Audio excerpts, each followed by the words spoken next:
The jungle mist clung to the underbelly of the dropship as it descended through the glowing canopy. Cale Ward leaned against the cabin wall, watching alien flora flicker beneath them in ultraviolet pulses. Velthira was unlike any world he'd visited, alive, humming with buried secrets. His mission was simple on paper: negotiate peace with a reclusive empire known for killing every ambassador who came too close to their Empress. No one told him they disintegrated on contact.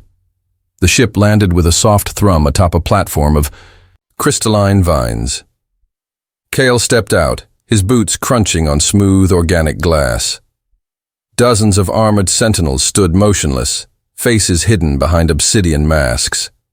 Between them, a singular figure approached, a woman whose presence bent the air around her. Her skin shimmered in deep amethyst hues, like velvet bathed in starlight. Silver hair framed her face in flowing ribbons, swaying without wind. Her gaze, locked with his, eyes like twin eclipses rimmed in glowing rings. Not beautiful in a way Cale could define, more like something sculpted by gravity and fire. "You are Cale Ward of Earth," she said, voice crisp but melodic. He nodded. "And you must be Empress Nixariel." Her expression didn't change. "You will walk 3 paces behind me. Do not stray. Do not speak unless addressed. Most importantly, do not touch me." "Wasn't planning on it," he muttered, though curiosity stirred behind his eyes. They entered a corridor grown from the jungle itself, archways of bone-white vines pulsing with soft blue light. The air buzzed faintly. The Empress moved ahead, of him like she was born to glide, never hesitating. Servants and soldiers melted away at her approach. No one came close, not even her guards. Cale noticed how her shoulders stayed tight, like she was always bracing for something. Her command was absolute, but it came from distance, not intimacy. Isolation, not fear. A tall aide whispered urgently to Nixariel in their native tongue. She paused mid-step. A ceremonial bowl balanced on a servant's tray began to tip. The servant stumbled. Cale reacted before thinking. He darted forward, reaching out, his hand circling the Empress's waist just as the servant's elbow clipped the tray. The crystal vessel shattered. A splash of glowing nectar burst across the floor. Everything went still. The corridor gasped. Nixariel turned in his arms, her pupils wide with horror.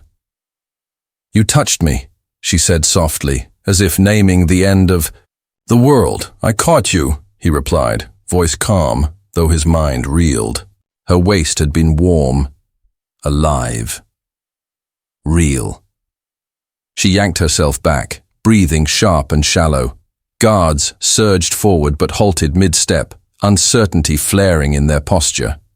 One pointed toward the servant who had fallen. There was nothing left of him but a fine sheen of glittering dust. Cale looked down at his own hands, still whole. Nixariel didn't blink. "You should be dead." "Maybe your curse blinked," he offered with a weak grin, though his chest had tightened. Her eyes scanned his face as if trying to find the illusion. Slowly she stepped closer. One hand rose, trembling, and brushed against his bare forearm. Warmth, no reaction. Her breath caught. "This is impossible." The corridor buzzed louder. Whispered voices echoed from behind columns. A priest emerged from a hidden arch, ancient scroll in hand, speaking words in a language Cale didn't understand. But Nixariel paled. "No," she said under her breath. "It cannot be him." "What cannot be me?" She turned to him. "You have fulfilled a prophecy sealed before the stars aligned over this world. One who survives my touch will awaken." "The heart of Velthira," Cale frowned. "Does that come with a badge or just more assassination attempts?" "You don't understand. You are now bound to me, body and spirit. The bond is irreversible." He blinked, lips parting. "You're saying I accidentally became your husband by catching you?" Her tone turned distant. By ancient law, yes. Well, he said, stepping back as more guards arrived. That explains why the room suddenly feels like it wants to kill me. She didn't deny it. Behind them, the jungle pulsed. Something old had stirred. Something that hadn't moved in centuries. And it had felt the touch. The guards didn't know whether to draw weapons or kneel. Their hesitation cracked the authority of the chamber like a hairline fracture in glass. Nyx Ariel stood at the center of it, breathing unevenly, golden eyes locked on Kale as if trying to decide whether to flee or fall to her knees. "You should not exist," she whispered. Kale glanced around the hall, fully aware that every pair of eyes was on him. The crushed remains of the servant still sparkled faintly near the shattered vessel, a grim reminder of what should have happened to him. Whatever laws ruled this place, he had just broken one, or rewritten it. "I get that a lot," he replied, forcing calm into his tone. "But I assure you I'm very much real, and alive." Nyx Ariel's voice tightened. "You are more than alive. You are bonded." Kale's brows lifted. "I didn't sign anything." She ignored the comment. Instead, she approached again, cautiously this time, as if proximity might suddenly trigger the death that hadn't come. Her hand lifted, hesitant, then slowly rested on his chest. Her palm lay flat against his uniform. The contact sent a sharp ripple through the air, a soundless wave that bent the corridor lights around them. Somewhere deep in the walls, crystal veins glowed briefly, responding to something neither of them understood. Nyx Ariel pulled back, stunned. "It reacts." "What does?" "The heart," she said. "The source beneath Velthira. Dormant for centuries. It stirs." Kale looked at the handprint fading on his uniform. "Because I touched you?" "Because you survived me." Movement behind her broke the moment. A procession entered the hall, robed figures with metallic masks that hummed softly as they walked. At their head, a tall woman with translucent robes and eyes like cracked glass raised her hand. "The prophecy has been fulfilled," she declared. "The convergence begins." Kale opened his mouth, but Nyx Ariel gave him a sharp look. "Let them speak first," the masked woman continued. "When the one born beyond the stars survives the death-marked queen, the ancient bond shall awaken, power will return, the heart will open." "And?" Kale asked. "And the balance will collapse," the woman replied without blinking. "Unless—" "The bond is sealed." Nyx Ariel stiffened. "You mean the rite?" "Yes. You must enter the chamber of joining before the third rotation, or the bond will break. And with it, the core." Kale leaned toward Nyx Ariel. "Is that a good thing, or a terrible thing?" "Velthira's heart stabilizes the tectonic plates," she said flatly. "If it breaks, this world will collapse in on itself." "Right. So I guess." "Congratulations are premature." A low murmur ran through the chamber as the realization spread. They were bonded, but unsealed. Untethered power coursed between them, triggering ancient systems and unstable energies. The planet itself now relied on their connection. "I don't even know your favorite color," Kale muttered. The Empress turned to him. "Follow me." She walked briskly down a side corridor, away from the crowd, the guards parting wordlessly as they passed.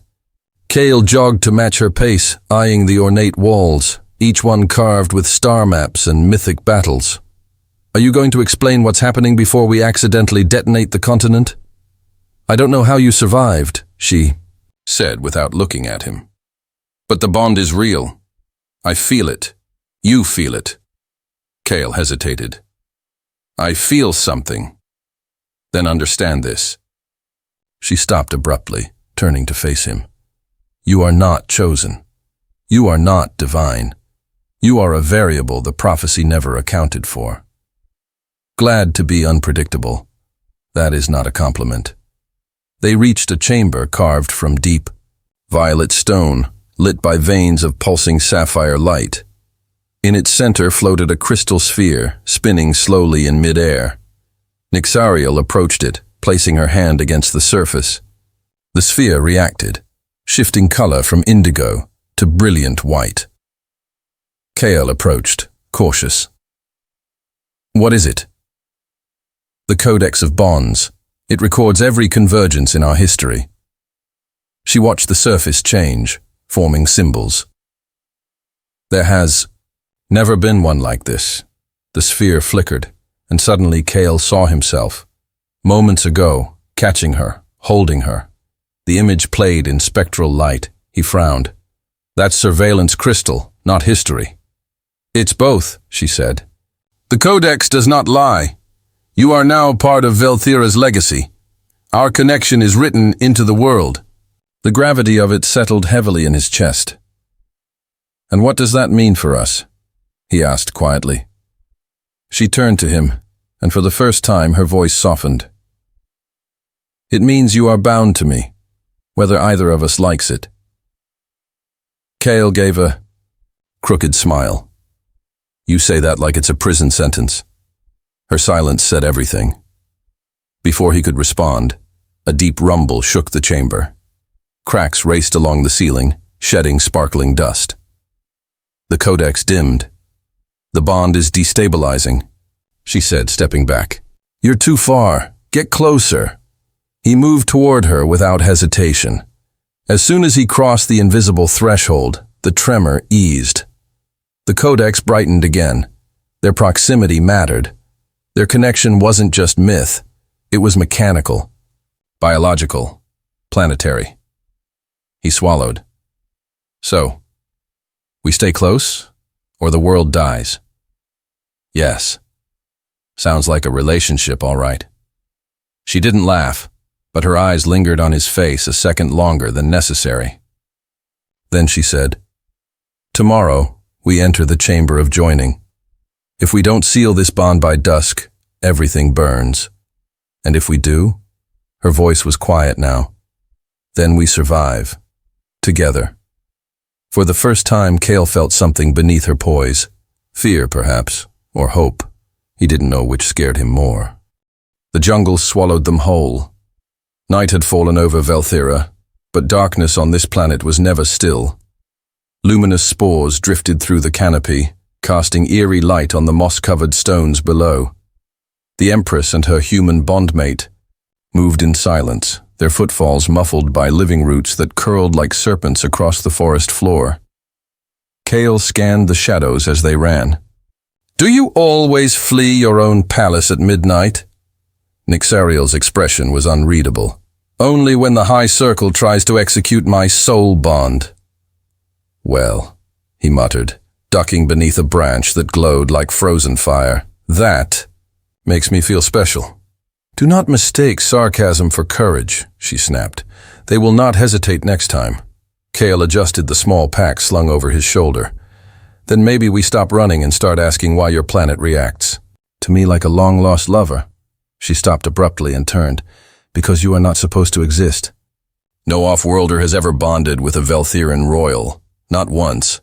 Our bloodlines were designed to repel, to preserve the power." "But I didn't repel," he said, voice softer now. "I reached for you. You didn't kill me. That means something." Nixariel hesitated. Her hand lifted as if to touch his face, but she caught herself and lowered it. "There is a place," she said after a moment. "The Echo Vault, deep in the ruins of the First Temple. It holds the records the Council erased. If this bond has a reason, it will be written there." "Let me guess," Kale said, resuming their path. "Heavily guarded, half collapsed, crawling with death traps?" "Worse," she replied. "It was buried for betrayal." He didn't ask further. Whatever lay ahead was better than being hunted through glowing trees. They moved swiftly through the undergrowth. Kale noted the way Nixariel navigated the terrain, not delicately, but with unyielding purpose. Even now, when hunted, she radiated control, and yet he sensed it fraying. Her calm was a mask cracking around the edges. By dawn, they reached the perimeter of the ruin. A wall of shattered crystal spires stretched skyward, scorched by some ancient cataclysm. The entrance to the vault yawned beneath a half-collapsed arch, choked with vines and forgotten carvings. Cale stepped carefully through the rubble. Inside, the air was cooler, thinner, like the world was holding its breath. Their footsteps echoed off walls that shimmered with dormant energy. The deeper they went, the more the silence pressed in. "I've seen temples on 6 worlds," Cale murmured, brushing dust from a glyph. "This one feels like it's watching us." "It remembers," she said. "Our ancestors used this place to pass judgment." "On who?" "Each other." A flicker of movement caught his eye. Light rippled across a mosaic at the far end of the chamber. He stepped closer. The wall depicted 2 figures, one human, one Veltheran, standing in a field of stars hands joined. Behind them, energy burst outward like a supernova. Cale turned to her. "That's me. Us." Nixariel's voice trembled. "It's not possible. These images are over 10,000 years old." "They knew this would happen," he said. "It wasn't a mistake. It was waiting." A deep hum vibrated through the floor. The mosaic shifted, revealing a hidden door. Nixariel stepped forward, palm outstretched. The wall recognized her blood, flaring open to reveal a chamber bathed in pale violet light. Inside, a console pulsed with crystalline runes. She moved toward it, hands steady, heart not. "These are memory cores," she whispered. "Fragments of the old bloodline, thoughts preserved as light." Cale stayed close. "What do they say?" She activated one. A projection flickered into existence. An elder Veltheran, regal and weary.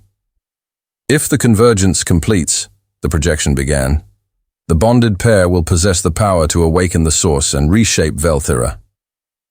But if the link is corrupted, the result will be devastation beyond repair." The image faded. Cale exhaled. "No pressure." "There's more," she said, touching another core. This time a different voice echoed through the vault. "Only one born. Beyond the veil may bear the catalyst. Only one touched by death without falling. Only one who chooses the Empress without fear." Nixariel's breath caught. Her gaze met his, unguarded.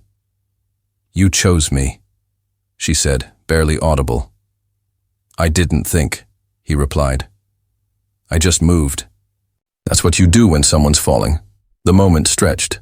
Her eyes flickered with something that wasn't fear. Then her hand lifted, resting against his chest once again. A soft current surged through them, stronger than before. The runes around them ignited, one by one, in concentric circles. "We're triggering the vault," he said. "No. We're fulfilling it." Light engulfed them as the chamber responded to their unity. The walls pulsed with symbols not seen in ages. The core glowed beneath their feet, responding to shared emotion, not ritual. Power fed off connection, not blood, not heritage. Choice. When? The light receded, the glyphs remained. Cale looked down at his hand still touching hers.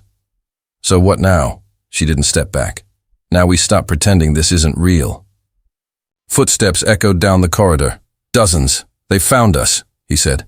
"They'll try to separate us," she replied. "Let them try." This time, when he reached for her hand, she didn't hesitate. The jungle air shimmered as heat rose from the shattered earth behind them. Crystals ruptured like glass beneath weapon fire, filling the canopy with the sounds of pursuit. Nixariel ran with uncanny precision, never stumbling, never looking back. Cale kept pace beside her, lungs burning, mind spinning with the vault's revelations still echoing in his bones. Every step between them now was charged. The bond they shared wasn't just prophecy or fate. It was becoming a current neither could ignore.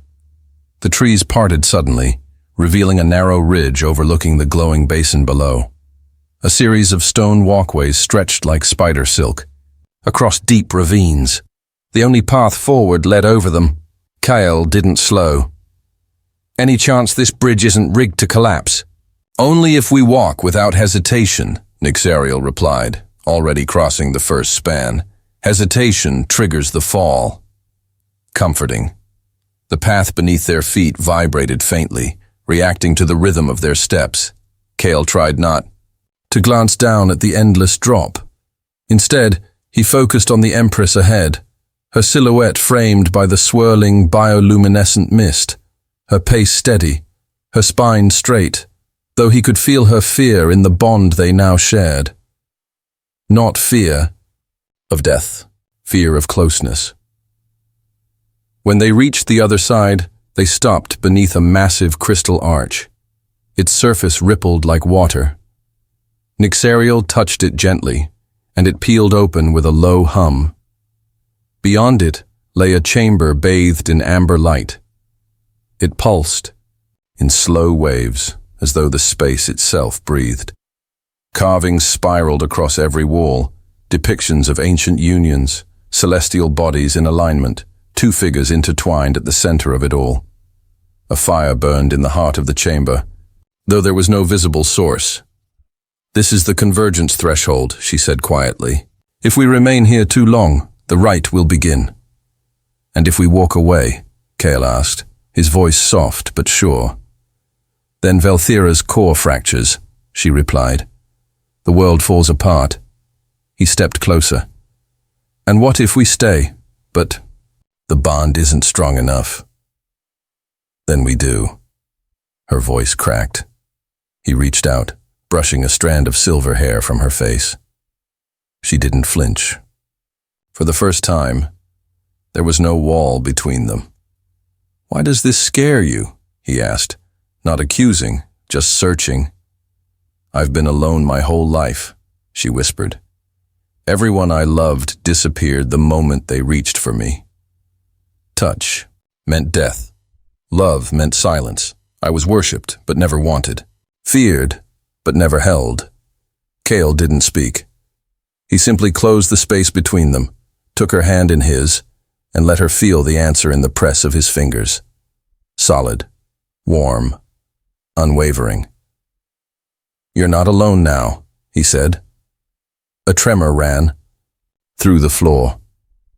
The chamber responded to the moment, light deepening, shadows drawing close. The convergence had begun. Their hands still joined. Nixariel turned to face the altar in the center. It rose slowly from the floor, formed entirely of layered crystal, shaped by forgotten engineering. Atop it lay two discs etched with ancient Velthiran script. "They must be placed simultaneously," she said. He nodded. Together, they stepped forward and touched the symbols. Light shot upward, enveloping them in a cocoon of shifting energy. The air turned heavy with static, and time seemed to stretch. Their thoughts bled together, his memories flooding into her mind, hers seeping into his. The taste of loneliness, the scent of fire on Earth's burning sky, the ache of years spent without connection. She gasped, "I see everything." "I see you," he said, voice low, eyes locked on hers. "Not the Empress, not the prophecy. Just you." Her lips parted, breath catching in her throat. "I've never wanted anything like this." "Then stop resisting." She leaned into him before thought could interfere. Their mouths met in a collision of desperation and surrender. The kiss sent a wave of energy through the chamber, symbols flaring. Like supernovas, the world didn't crack, it fused. Fire coursed along the walls, spirals dancing with ancient language they could suddenly read without trying. Her body pressed against his, no longer restrained. His arms slid around her waist, drawing her closer, grounding them in the storm of sensation. Every brush of skin sang with connection. She broke the kiss first, gasping for air, her forehead resting against his. "This is more than I imagined," she said. "More than I feared." Kale held her gaze. "So stop fearing it." He felt the moment she let go. Her tension dissolved into resolve, not weakness, willingness. They turned, hands still joined, toward the altar's core. A circle of crystal had risen, glowing faintly. It pulsed in rhythm with their shared breath. "Ready?" he asked. She nodded. Together. They stepped into the light. The chamber vanished.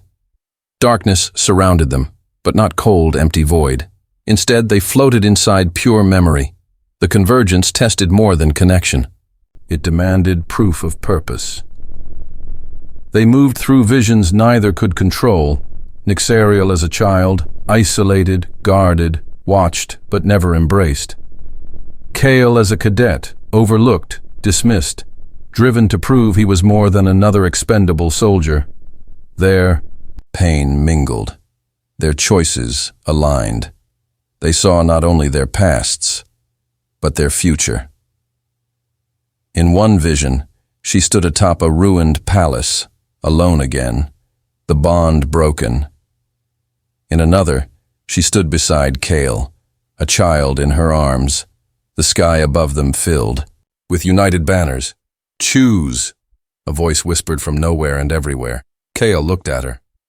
"You already know my answer." Her grip tightened. "Then let's make it real." Their lips met again, calm, certain, deliberate. The chamber returned, reformed around them. The convergence was complete. The crystal dome above pulsed with warmth. Outside, the planet shifted. Earthquakes ceased. Skies cleared. Velthira exhaled. She touched his cheek, marveling at the way he smiled even after nearly being destroyed. "You're still here." "Where else would I go?" he said, and this time she kissed him without hesitation. The moment their lips parted, the silence felt too deep. A stillness that did not belong to peace, but the eye of an approaching storm. Nyxariel looked toward the dome overhead. The sky, once a riot of shifting light, had dimmed to a blood-tinged hue. Faint tremors buzzed beneath her feet.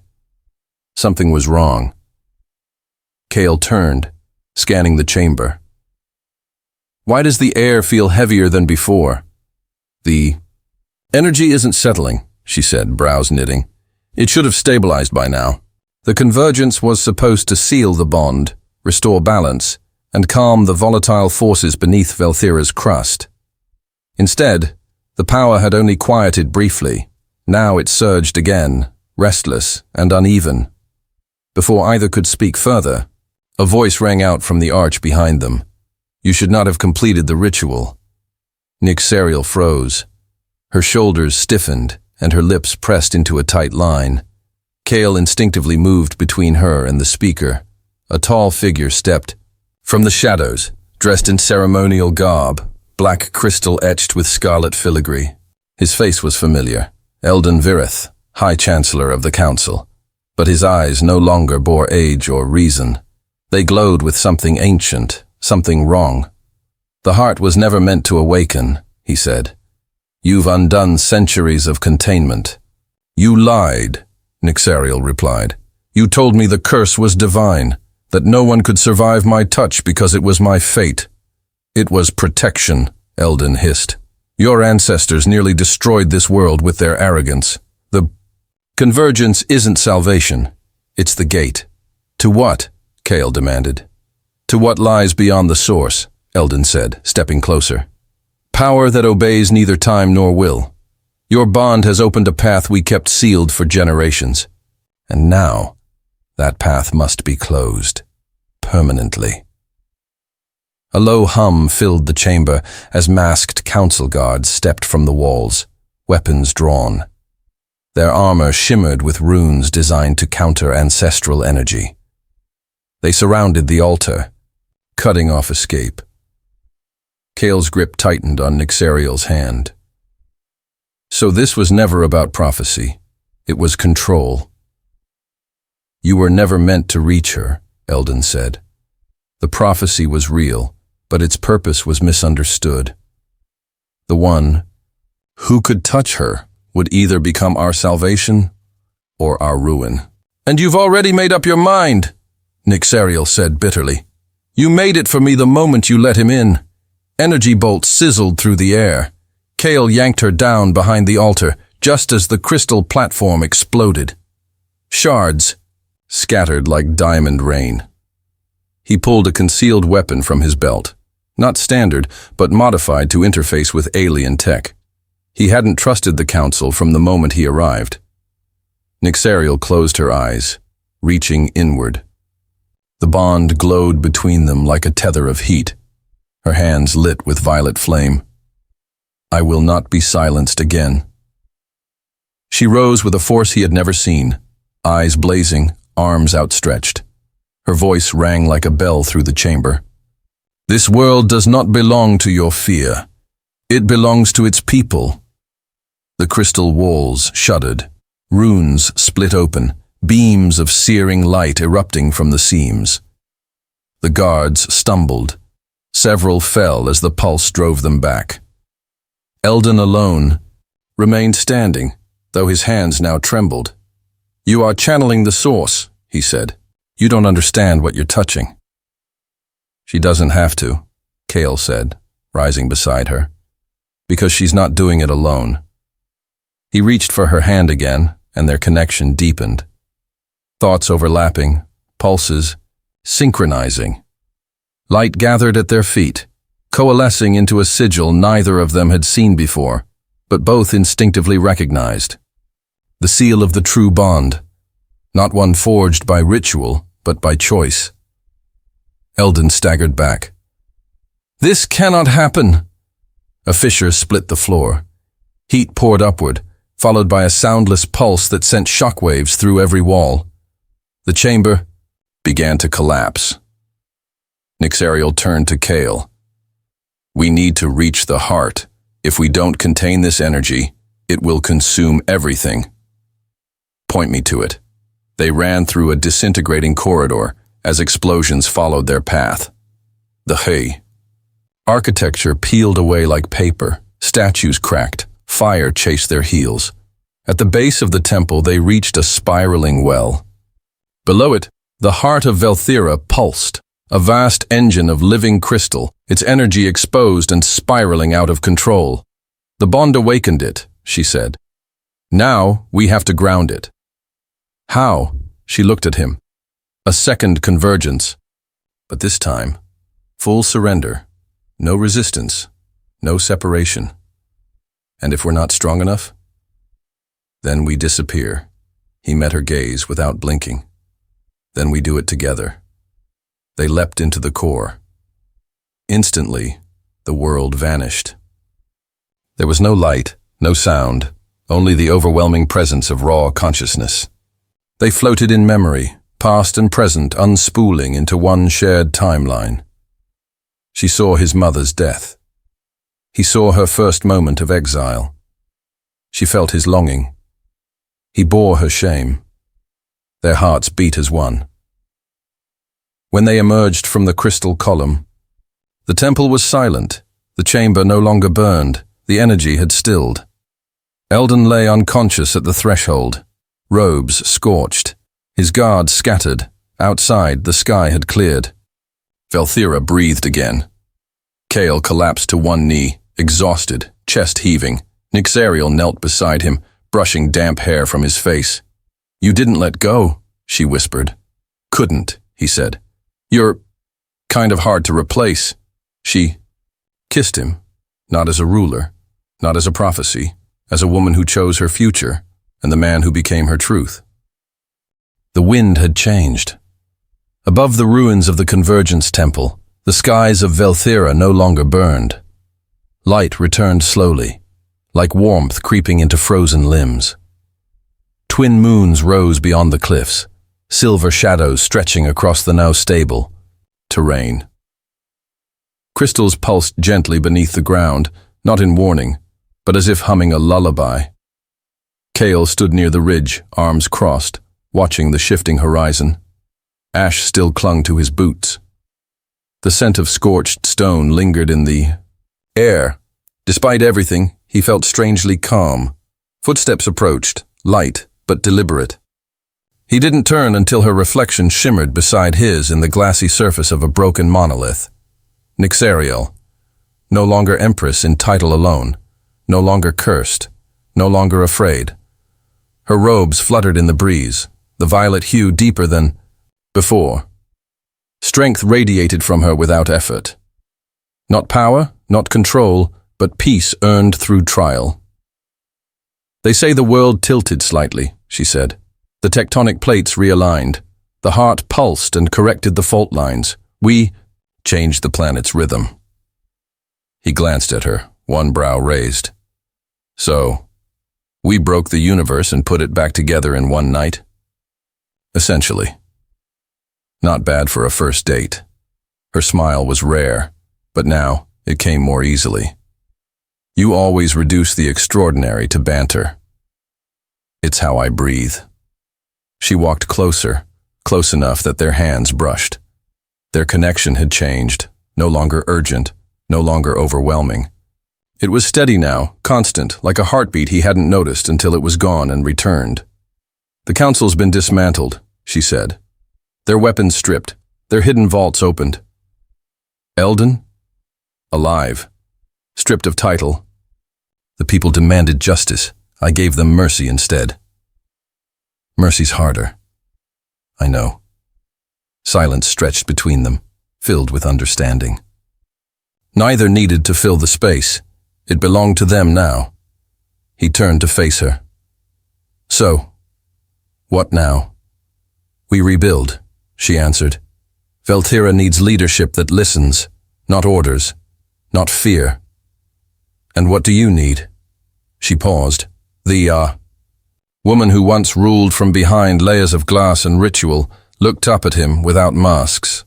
I need someone who challenges me, who doesn't bow when I'm wrong, who reminds me I can be more than what I was made to be. I think I know a guy. She took his hand. No energy surge, no tremor, just warmth, just truth. They want a coronation, she said. Something symbolic. Do I have to wear a crown? She shook her head. Just stand with me, as my equal. You're asking me to stay. I'm asking you to belong, Kale exhaled slowly. Earth won't wait forever. They've already sent envoys. They're thrilled you survived, and that I didn't kill their representative. Good press. Historic. Union, they called it. Unprecedented alliance. Peace sealed by a human heart. He stepped forward, brushing her cheek with his thumb. Do they know how reckless that heart is? They'll find out. That night, the skies above Veltira turned gold. Thousands gathered in the central plaza, where once no one dared stand near her. Now they lined the crystal pathways, tossing fragments of bioluminescent petals, chanting her name not in fear, but in celebration. Kale stood at her side as the ceremonial archlit with ancestral flame. No scripts, no relics. Just two souls in quiet understanding.